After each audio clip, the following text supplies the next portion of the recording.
welcome to this brief video to talk about week number 4. That's what we're up to already. This is just flying by. By the end of the week, we'll be halfway through class, believe it or not. That's just amazing. Uh, so this week we're going to finish with that aspect of the marketing framework that we called STP, which was segmenting, targeting, and this week we're going to talk about positioning. That wraps that part of it up, and then we're going to move into the 4Ps starting this week as well, as we're going to talk about product. Last week we talked about quite a bit about doing market segmentation, targeting, all those kinds of things, which are super important in every marketing plan that we put together. The work that you did on that in milestone 1 is you're going to appreciate how important that is as you go to do the next milestones, and that if you did your segmentation and your targeting well, the other parts of it are a little bit easier to do. If you have to go back and kind of work on it, then you have that opportunity to do so. This is kind of a built-in element of our plan, is that you're going to submit the milestones. I'll give you some feedback on it, and you really need to either seek clarity from me in terms of what I mean, or actually make changes into your plan as well, because you're essentially at the end of the class resubmitting your assignments after making these changes and revisions. Okay, so getting into it, this week we will be talking about positioning. Positioning is the last, like I said, last of those elements in the STP portion of the marketing framework.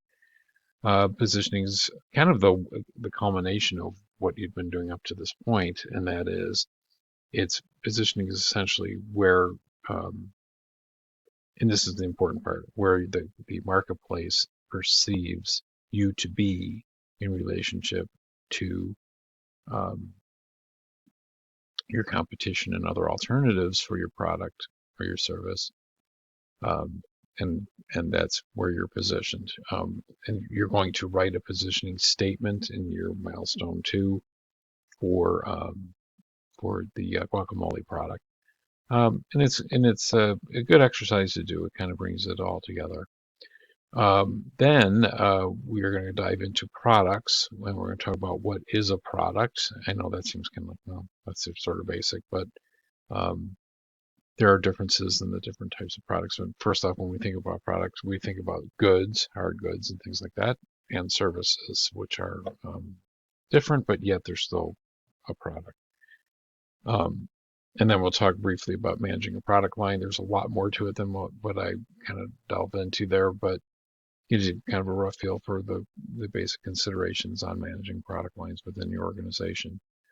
You got some interesting extra content this week, and it's going to be about product development, so it may not be perfectly placed here, but it's still appropriate.